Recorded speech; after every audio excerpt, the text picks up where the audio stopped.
안녕하세요. 네. 노원구 중계동에서 살고 있는 윤경아라고 합니다. 저는 노원구에서 살고 있는 지가요 30년 됐습니다. 청약저축, 그때는 선매청약저축이라고 했어요. 그래서 매월 10만 원씩 그거 꼬박꼬박 넣어가지고 980회인가 990회인가 넣었을 때 중계주공 5단지 아파트 청약을 넣었어요. 당첨이 됐습니다. 그래서 당첨돼서 1992년 4월에 입주를 해서 지금까지 살고 있는 거예요. 우리 작은애가 중학교 때 1학년 때 왔고요. 큰애는 중학교 2학년 때 왔던 것 같아요. 그때 우리가 여기 왔을 때는요, 거기 중계동 혀볼판이었어요. 우리 아파트밖에 없었어요. 그때는 전부 없었어요, 다른 아파트가. 그래서 교통이 불편했었어요, 사실. 그러니까 은행에 볼 일을 보려고 해도 상계동 쪽으로 나와야 되고, 중계동은 아무튼 혀볼판이었으니까 그럴 때 왔습니다. 첫째도 아들, 둘째도 아들이니까 아, 얘가 이 세상에서 정말 나를 만나러 왔구나. 나를 만나러 온 이 아이의 엄마가 돼서 너무 고맙고 기쁘고, 나한테 와줘서 너무 고맙다.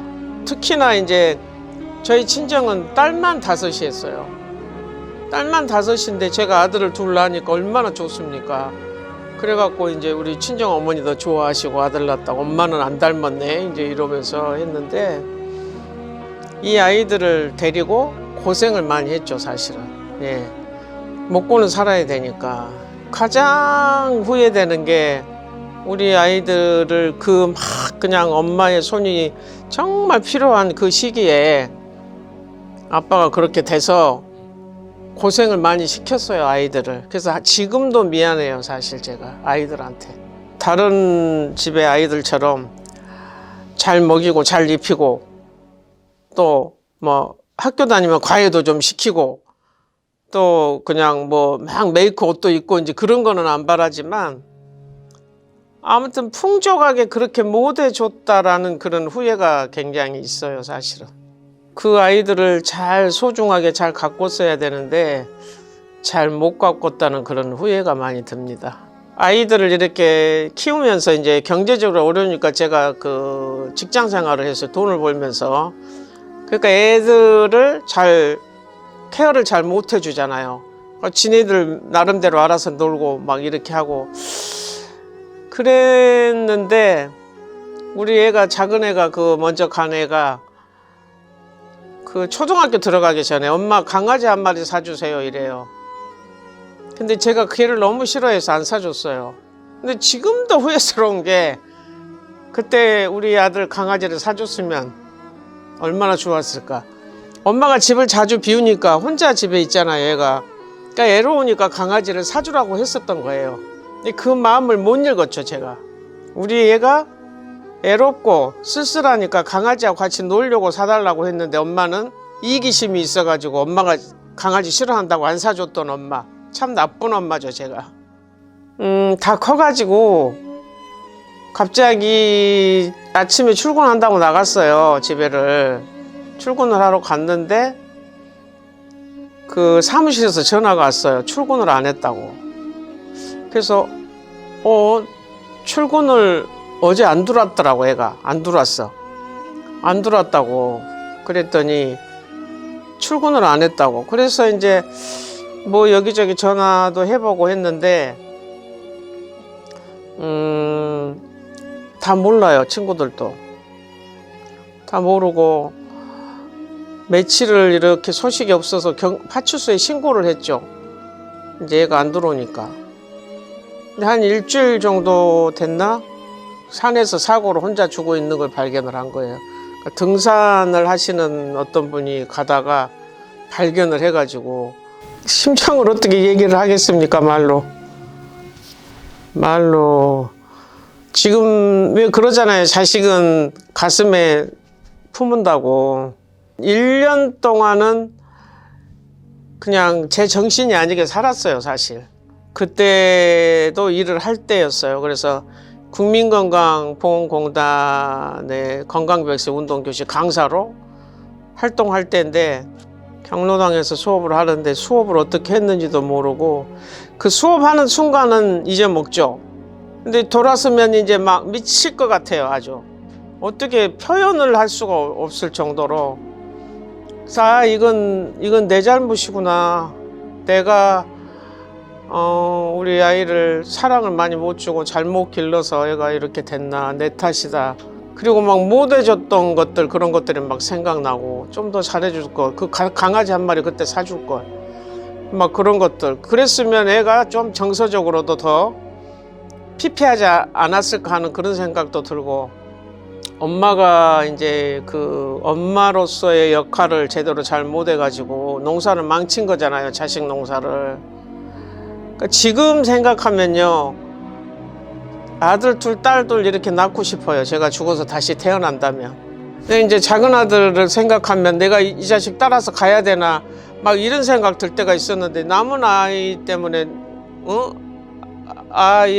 얘한테 더 아픔을 주면 안 되겠다. 더 얘도 더 지금 슬플 텐데, 각자 우리 가족은 다 각자 자기 슬픔을 안고 살잖아요. 서로 위로를 못 해줘요. 사실은 자기 아픔은 자기가 스스로 달래고 해야지, 가족이라고 해서, 아들이라고 해서, 남편이라고 해서, 배우자라고 해서 절대 이게 그 슬픔을 같이 나눌 수는 없더라고요. 각자 자기 슬픔 자기가 안고 살아가야 되는데, 아이가 있으니까, 큰애가 있으니까 저 자식한테 더 상처를 주면 안 되니까, 더 아픔을 주면 안 되니까 살아야지, 그런 생각. 왜냐면은 아들만 딸랑 둘 낳아가지고 하나 가버리니까 하나밖에 안 남았는데, 하나는 또 외국에 있잖아요. 전화도 잘 통화도 못해요. 보지도 못해요. 왜냐하면 시차가 안 맞아가지고요. 제가 잠잘 때는 걔네는 퇴근하고 이러니까 이제 뭐 중요한 일이 있으면 카톡으로만 왔다 갔다 하지. 그러니까 자식이 있어도 보지도 못해. 그래서 제가 이제 내가 죽어서 다시 태어나서 엄마로 다시 태어나면 우리 아이들의 엄마로 다시 태어나고 싶고, 우리 아이들한테 못 해줬으니까 이 생에서는, 다음 생에는 다시 얘들의 엄마로 태어나서 너무 진짜 못 해줬던 거 잘해주고 싶다. 이제 그때는 초보가 아니니까, 초보가 아니니까 한번 해봤으니까 잘해줄 것 같다. 우리 남편도 지금 아내로서의 역할을 제가 못하니까 우리 남편하고 다시 결혼을 해서 이 남자의 아내로 살면서 다시 잘해주고 싶다, 그런 생각을 하죠. 하면서 딸이 없으니까 아쉬우니까 아들 둘, 딸 둘 낳고 싶어요.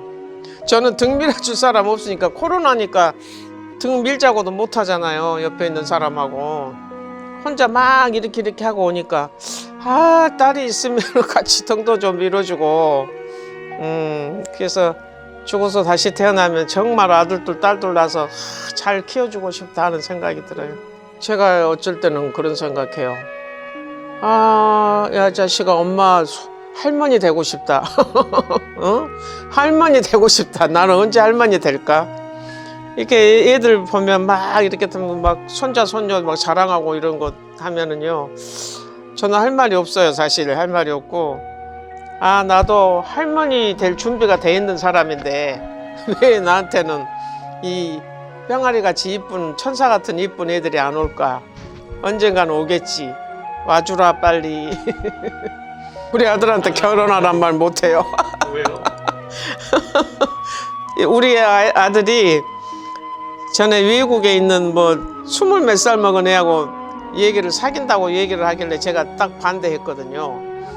반대해서, 그 태국 여자인데 엄마는 싫다. 그때는 걔가 태국에서 근무할 때였어요. 엄마는 싫다. 왜냐면, 왜 싫으냐면, 네가 나중에 이세를 낳아가지고 그 애들이 커서 학교를 다니게 되면은 걔들이 혼혈아 하고 막 애를 막 놀리고 이럴 건 생각해 봤느냐? 네가 난 아이들이 자랄 환경에 대해서 생각을 해 봤냐? 그럼 걔네들이 아픔을 안고 살아가게 돼. 그러고 나이가 너무 어려서 그래서 싫다 그랬더니 뭐라 하냐면요, 엄마 앞으로 저한테 결혼하란 말 하지 마세요. 지가 처음으로 그 얘기를 했는데 저한테 지 나름대로 심사숙고해서 얘기한 거예요. 그죠? 근데 엄마가 단칼에 노 해버리니까 지가 이제 상처를 받았나 봐. 그래갖고 앞으로 절대 지한테 결혼하라면 결혼에 대해서 말하지. 그래서 그 이후로는 절대 말 안 해요. 제가 할 수 없죠 지금은. 근데 일체 제가 말을 안 해요. 그 뒤로는. 저는 이제 아들만 딸랑 하나니까 며느리를 정말 딸처럼 오손도손 목욕탕 가서 등도 밀어주고 같이 하는 이런 며느리면 좋겠어요. 그리고 이제 아픔이 있으니까 우리 아들도 아픔이 있죠. 같이 서로 그 대화가 잘 되는, 서로 아픈 곳을 잘 상처를 좀 잘 보듬어 줄 수 있는 그런 사람이면 좋겠어요. 우리 작은 아들이 간지 한 10년 됐어요. 10년 됐는데 이제 그 아이가 간 뒤로부터의 삶은 우리 가족은 다 우울함이죠, 사실은. 예, 기쁨이란 게 별로 없는 삶이죠.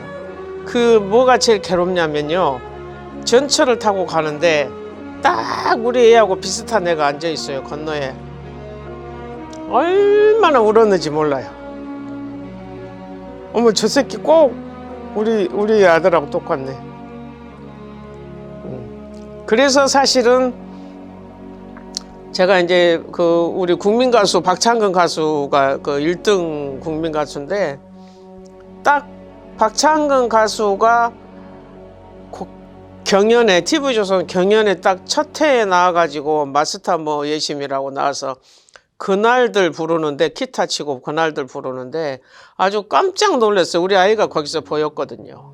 하도 제가 슬퍼하니까 너무 이제 살 수가 없었어요. 사실 내가 지금 살고 있는 건지 내가 시체인지 사람인지 모를 정도로 그렇게 하는데, 어느 날 꿈에 잠을 자고 있는데 꿈에 나타났어요. 그래갖고 엄마 나 신부 될 거예요 이러더라고. 그래서 야, 신부 되려면 신학교 가야 되는데 네가 어떻게 신부가 되니? 그랬더니 걱정 마세요, 다 신부 돼요.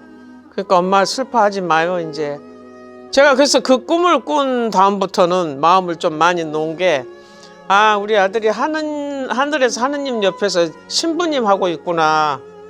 아, 이제 됐다, 안심이다.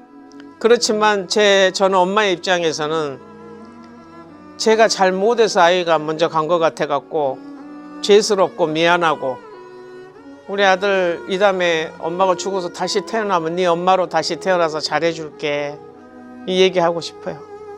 경아야, 그동안 수고 참 많았고 고생도 많이 했고 열심히 살아서 고맙다.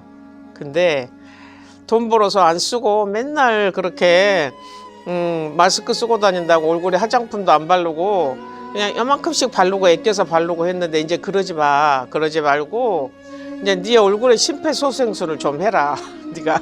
그래서 좀 비싼 화장품으로, 뭐 요즘에 뭐 성형 효과가 있는 그런 화장품이 있다더라고. 그러니까 좀 비싸도 돈 아끼지 말고 좀 과감하게 너한테 좀 투자를 해서 심폐소생술 해가지고 좀 더 젊어 보이게 한번 노력해봐. 그리고 먹는 거 아끼지 말고 그렇게 찌질하게 그렇게 살지 말고 먹는 거 잘 먹고 그렇게 기쁘고 즐겁고 신나게 살다가 인생의 아름다운 마침표를 찍는 그런 멋진 네가 되기를 바란다. 우리 아들, 하늘에 있는 아들 생각하면서 얼굴 부르고 싶어. 동그라미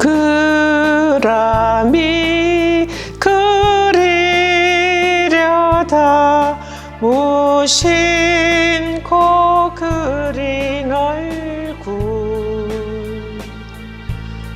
내 마음